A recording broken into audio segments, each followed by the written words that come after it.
चला मित्रांनो, आज आपण पोहे बनवायचे आहे आपल्याला। आपण शेंगदाणे टाकून घ्यायचे आहे। तुम्ही काय नाश्ता केला तुम्हाला सांगा कमेंट मध्ये। आता आपण शेंगदाणे टाकून घेतलेले आहे, तर त्यामध्ये तेल टाकायचे आहे।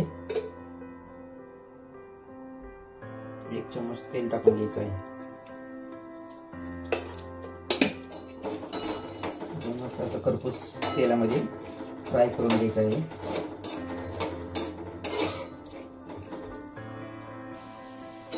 आपले शेंगदाणे मस्त असं भाजलेले होता, हे काढून घ्यायचे आहे आपल्याला पोह्यामध्ये।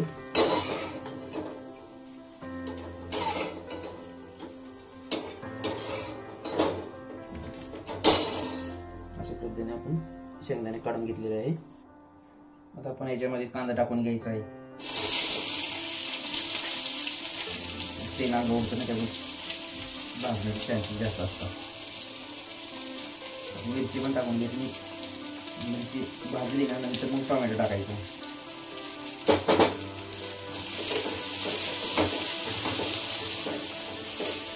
भाजत आले की ह्याच्यामध्ये जिरे, मोहरी, हळद, हिंग, आपल्या चवीनुसार मीठ वगैरे टाकून घ्यायचं आहे।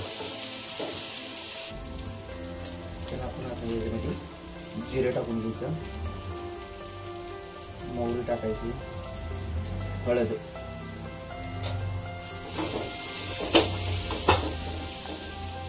आता आपण ह्याच्यामध्ये टोमॅटो टाकून घ्यायचं।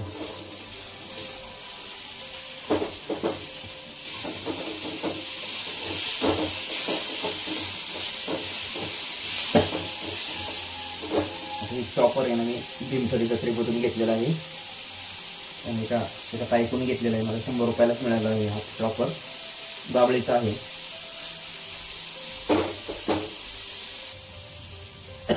एक चिमूटभर हिंग टाकून घ्यायचं आपण याच्यात। गरज असल्यास टाकू शकता, नसेल नाही टाकलं तरी चालेल। आता आपण याच्यात चवीनुसार मीठ टाकून घ्यायचं आहे। जास्त पण नाही, खारट लागली चव बिघडते पोह्याची आपल्या। मस्त मिक्स करून घ्यायचं आहे। मिरची तिखट आहे त्यामुळे टाका येतं।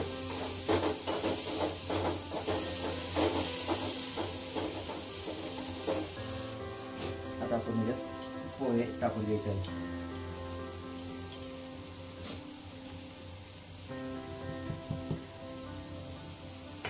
तर आपण मिक्स करून घ्यायचं आहे।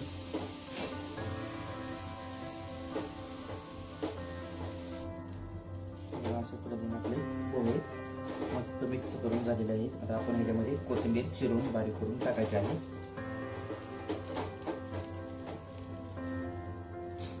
कोथिंबीर आपण टाकून घेतली आहे।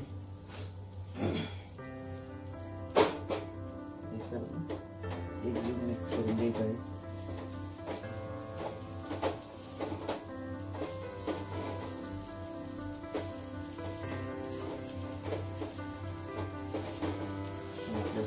पोहे तयार झाले ते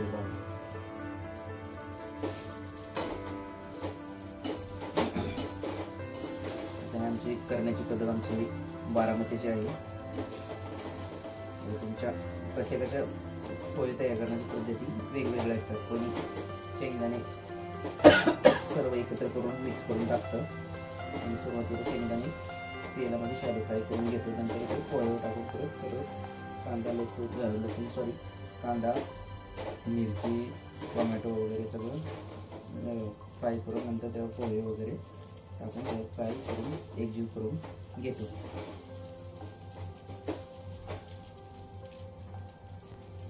चुकून तोंडात लसूण आलं होतं, पण लसूण सुद्धा टाकू शकतात, कारण बरेच ठिकाणी लसूण पण टाकतात फोडणीला पोह्यांच्या। ज्याच्या त्याच्या करण्याच्या पद्धती वेगवेगळ्या असतात। बघा, आपलं अशा प्रकारे पोहे रेडी झालेले आहे, तुम्ही पाहू शकता। बघा,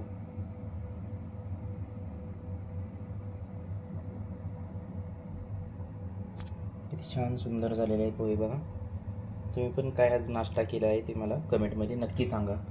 आणि माझ्या चॅनलवर तुम्ही नवीन असेल तर माझ्या चॅनलला सबस्क्राईब, लाईक, शेअर नक्की करा आणि बेल आयकॉनचं बटन दाबायला विसरू नका.